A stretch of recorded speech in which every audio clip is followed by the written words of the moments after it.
Item 8, estrutura de capital. Então, foi muito bem abordado a aula passada. Existe a questão da legislação, de como você deve estruturar os seus balancetes, o seu balanço, independentemente dos aspectos envolvidos. E existe um segundo conceito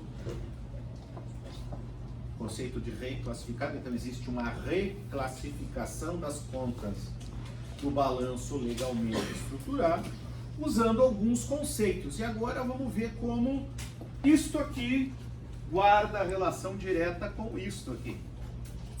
Então, não vou colocar nem na sequência. O que é um ativo operacional?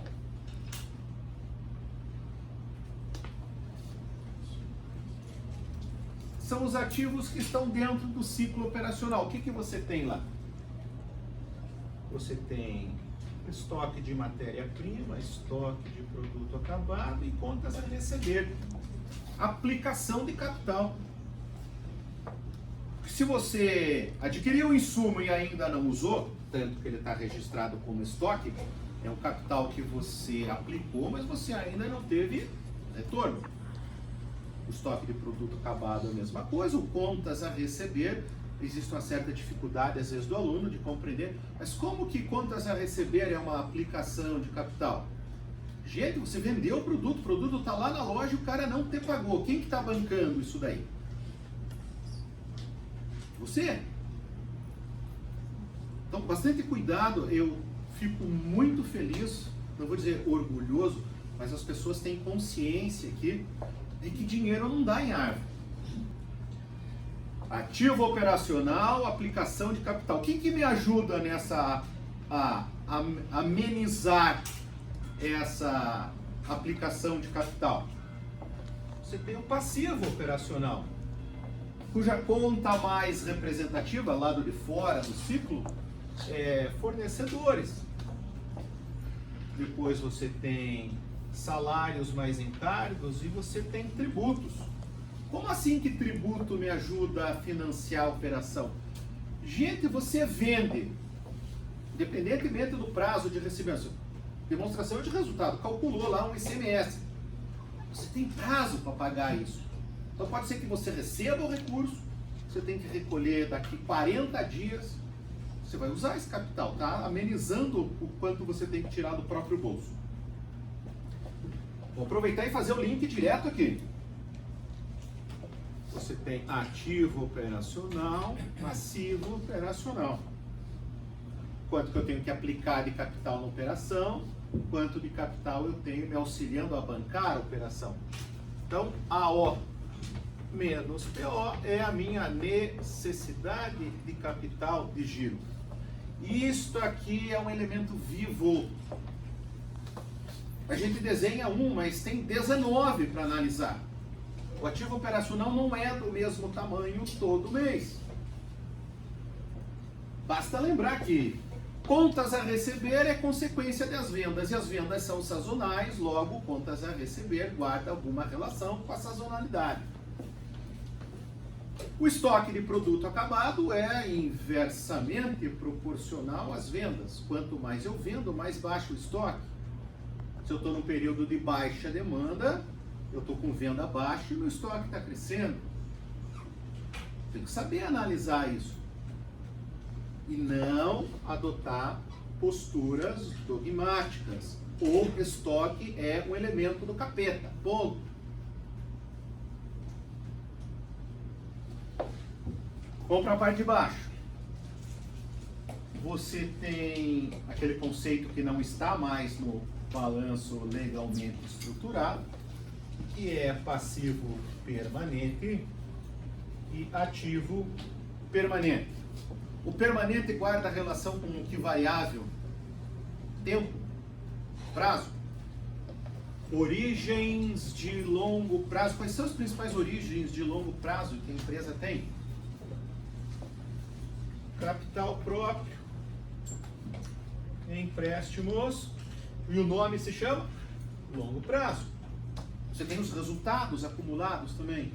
Qual é a principal conta de um ativo não circulante, de um ativo permanente? O que caracteriza uma aplicação permanente de capital?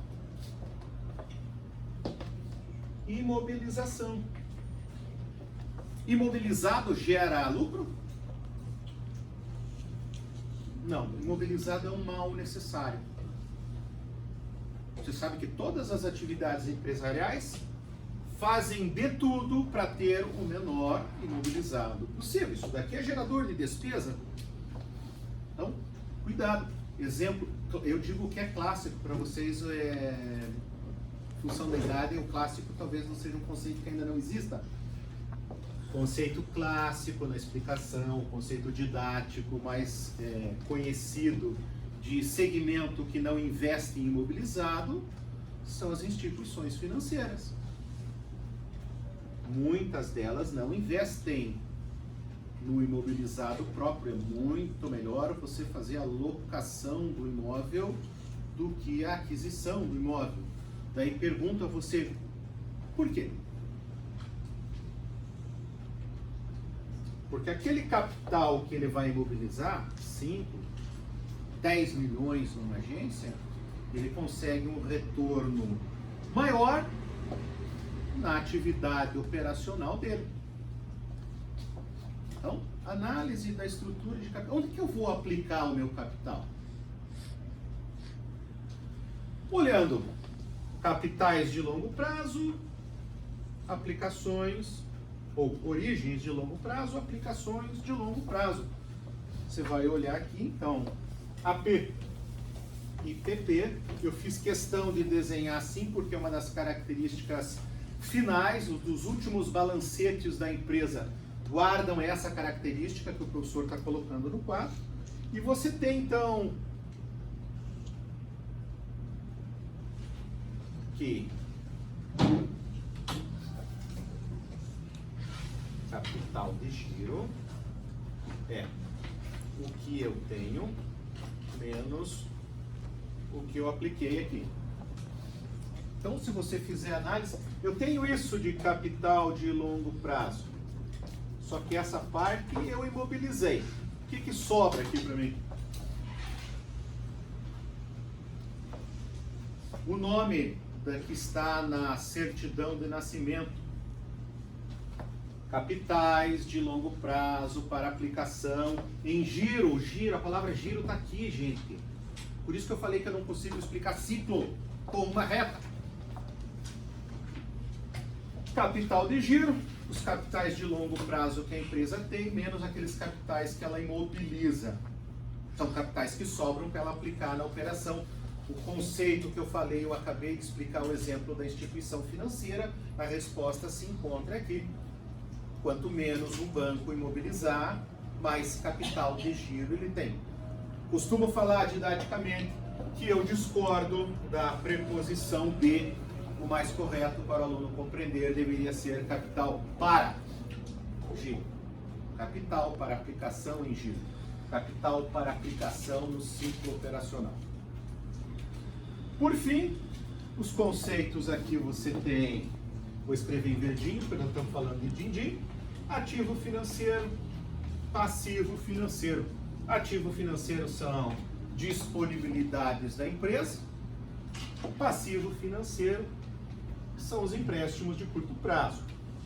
Professor, o que difere um passivo financeiro de um passivo operacional? Também gosto de ilustrar com uma brincadeira.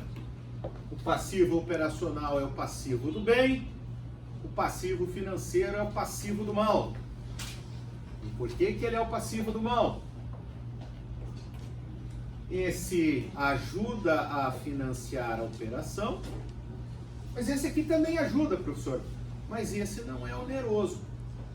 Esse aqui com certeza é oneroso. A principal consequência da existência de um passivo financeiro se chama despesa financeira.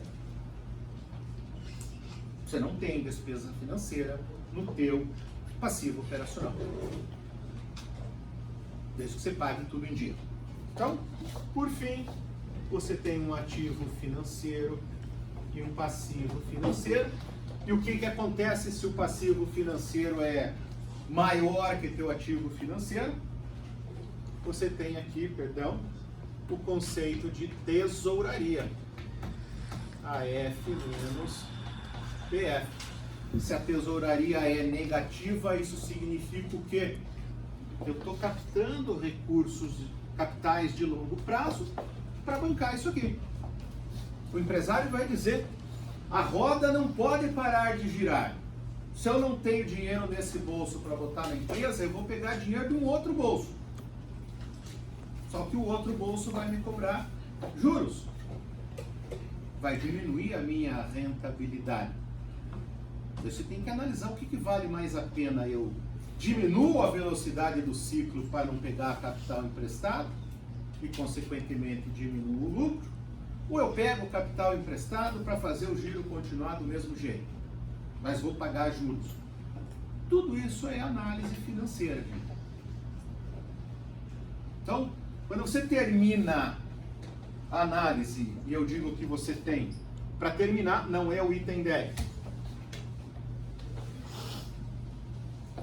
Quando você tem um fluxo de caixa, você tem uma demonstração de resultado e você tem os seus balancetes,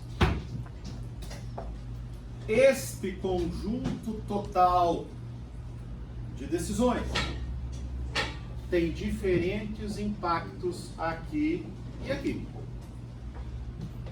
Resultado financeiro, resultado contábil e a questão patrimonial da empresa. Então, professora, mas eu já tenho uma informação enorme aqui para analisar a performance da empresa. Você está analisando, costumo falar com todo o respeito possível, você está lendo a última página do livro. Não conheço ninguém nessa sala que compre um livro, vá ler a última página ou vá ler o último capítulo. Conclusão. Tem a história. Então você só consegue adquirir melhor noção, melhorar sua capacidade analítica do ponto de vista financeiro de uma atividade empresarial se você souber como é que a história é escrita. Por isso a importância da nossa disciplina. Vamos vivenciar sem preocupação alguma, lembrando que cabeças não vão rolar e nem você não vai perder nenhum dinheiro do seu próprio bolso. Vamos experimentar gerenciar uma empresa e ver qual é a consequência disso. Só que antes de assumir a empresa, nós temos que fazer um diagnóstico. Porque se a empresa hoje está com problema no seu fluxo de caixa, ela cada vez mais precisa pegar mais empréstimos de curto prazo para continuar bancando a operação. Se a empresa cada vez mais está gerando resultados negativos mês após mês, vai chegar um momento onde essa história vai dar mal, né? Na vida real, provavelmente, essa empresa estaria em sérias dificuldades do ponto de vista de crédito. Principalmente porque ela não consegue gerar resultado positivo. Isto posto. Tchau, muito obrigado.